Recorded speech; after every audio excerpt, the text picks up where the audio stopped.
ট্রান্সিলভানিয়া। 1431 সালে কার্পেথিয়ান পর্বতমালার কোলে অবস্থিত ট্রান্সিলভানিয়ার দক্ষিণে ওয়ালাশিয়া রাজ্যের যুবরাজ ভ্লাদ ড্রাকুলার স্ত্রী একটি পুত্র সন্তানের জন্ম দেন। তার নাম তৃতীয় ভ্লাদ। রোমানিয়ান প্রথা অনুসারে তাকে ডাকা হতো ড্রাকুলা নামে। ভ্লাদ ড্রাকুলার নামের অর্থ ছিল ভ্লাদ দ্য ডেভিল বা শয়তান ভ্লাদ। সেই অর্থে তার পুত্রের নামের অর্থ হয় শয়তানের পুত্র। চতুর্থ ভ্লাদ ভ্যাম্পায়ার ছিলেন না বটে, কিন্তু তার নামের সঙ্গে পরবর্তীকালে যে বিশেষণটি জুড়ে যায় সেটি তার রক্তপিপাসু প্রভৃতির কিছুটা আভাস বহন করে। তাকে বলা হতো ভ্লাদ দ্য ইম্পেলার বা শুলে চড়ানিয়া ভ্লাদ। মধ্যযুগের ইতিহাসেও তার নিষ্ঠুরতার কাহিনী একটু বেশি রকমের আশ্চর্যজনক। সময়টা ইউরোপের রাজনৈতিক ইতিহাসে এক অস্থিরতার যুগ। তুর্কি মুসলমানেরা এই সময় সমগ্র ইউরোপ জুড়ে এক বড়সড় যুদ্ধাভিযানের ছক কষছিল, আর তাই নিয়ে ইউরোপের খ্রিস্টান রাজশক্তির সঙ্গে চলছিল তাদের সংঘাত। ছেলেবেলায় একবার তুর্কিদের হাতে বন্দী হয়েছিল ভ্লাদ। তার মৃত্যুদণ্ড দেয়ার প্রিয় পদ্ধতি শুলে চড়ানোর কৌশলটিও তিনি শিখেছিলেন এই তুর্কিদের দেখাদেখি। পদ্ধতিটা সহজ, তবে বর্বরচিত। একটা সুচালো আগা বিশিষ্ট কাঠ বা লোহার বিরাট একটি শলা বিধিয়ে দেয়া হতো দণ্ডপ্রাপ্ত ব্যক্তিটির শরীরে। তারপর ওই অবস্থাতেই শলাটিকে খাড়াভাবে দাঁড় করিয়ে মাটির সঙ্গে গেঁথে দেয়া হতো। শলার মাথায় দণ্ডপ্রাপ্ত লোকটি যন্ত্রণায় কাতরাতে কাতরাতে প্রাণ ত্যাগ করত। 1448 খ্রিস্টাব্দে তুর্কিরা ভ্লাদকে ওয়ালাশিয়ার সিংহাসনে স্থাপন করে, কিন্তু ভ্লাদ বিদ্রোহ করে পালিয়ে যান একটি খ্রিস্টান মঠে। তুর্কিরা পূর্ব ইউরোপের বাইজান্টাইন সাম্রাজ্যের রাজধানী কনস্টান্টিনোপল দখল করে নিলে 1456 সালে ওয়ালাশিয়ায় ফিরে আসেন ভ্লাদ। তুর্কিদের সঙ্গে শুরু হয় তার তুমুল সংগ্রাম। তার সেনাবাহিনী প্রায় কৃষ্ণ সাগর পর্যন্ত গিয়ে দানিউব নদীর অববাহিকায় সবকটি দুর্গ পুনরুদ্ধার করে এবং নৃশংসভাবে হত্যা করতে থাকে শত্রুদের। এই সময়ে সমগ্র অঞ্চল জুড়ে একই সঙ্গে খ্যাতি ও কুখ্যাতি কুড়িয়েছিলেন ভ্লাদ।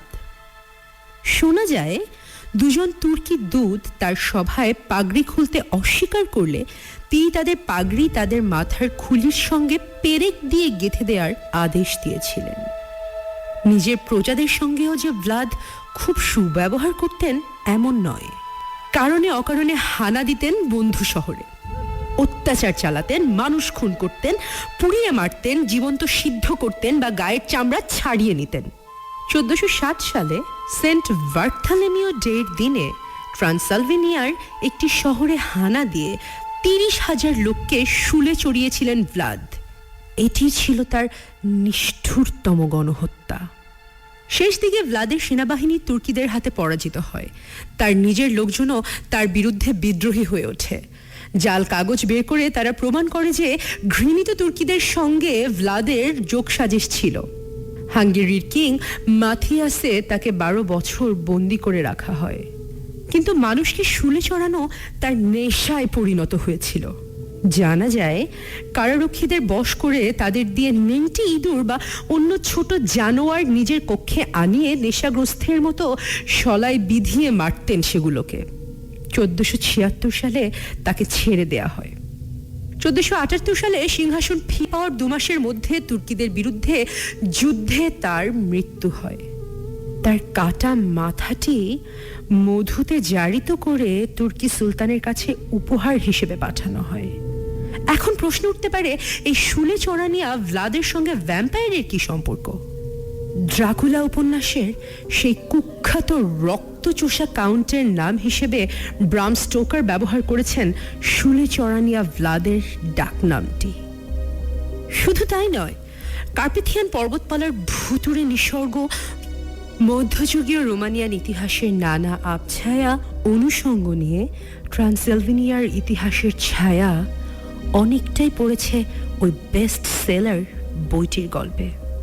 কাউন্ট ড্রাকুলা নামটি স্টোকার সম্ভবত পেয়েছিলেন উইলিয়াম উইলকিনসনের বই an account of the principality of Wallachia and Moldavia with various politics observation relating to them বইটি থেকে।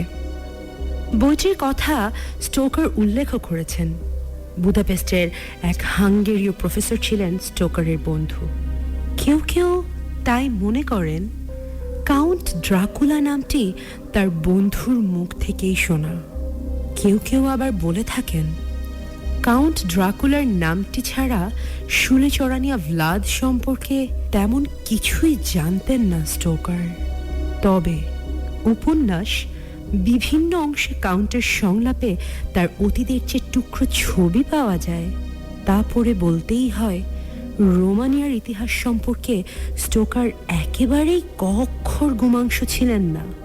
তবে তিনি শুলে চড়ানিয়া ভ্লাদের কোনো কিছুই উল্লেখ করেননি, এমনকি তার শুলে চড়ানো অভ্যাসটিরও কোনো আভাস দেননি উপন্যাসে।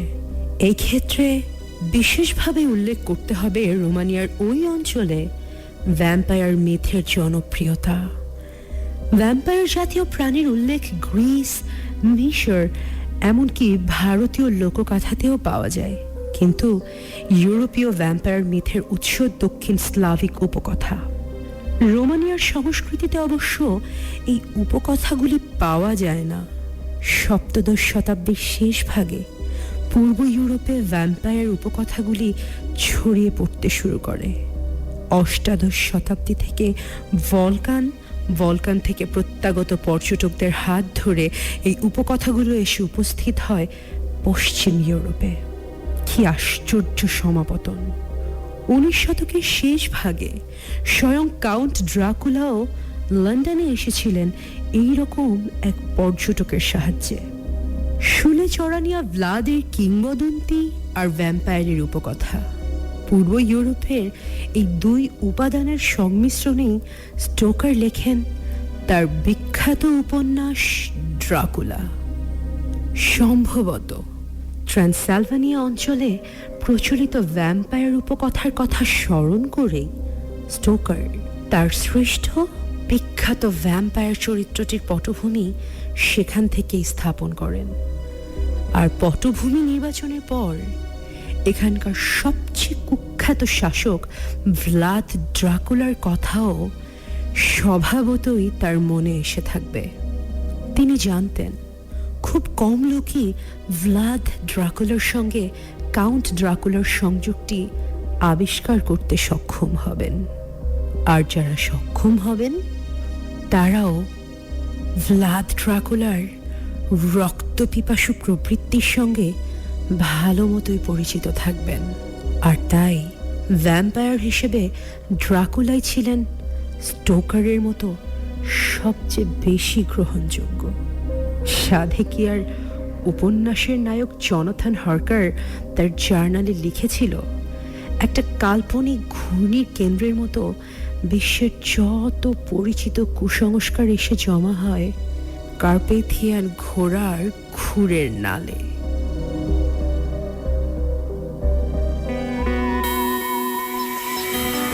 Black Zone.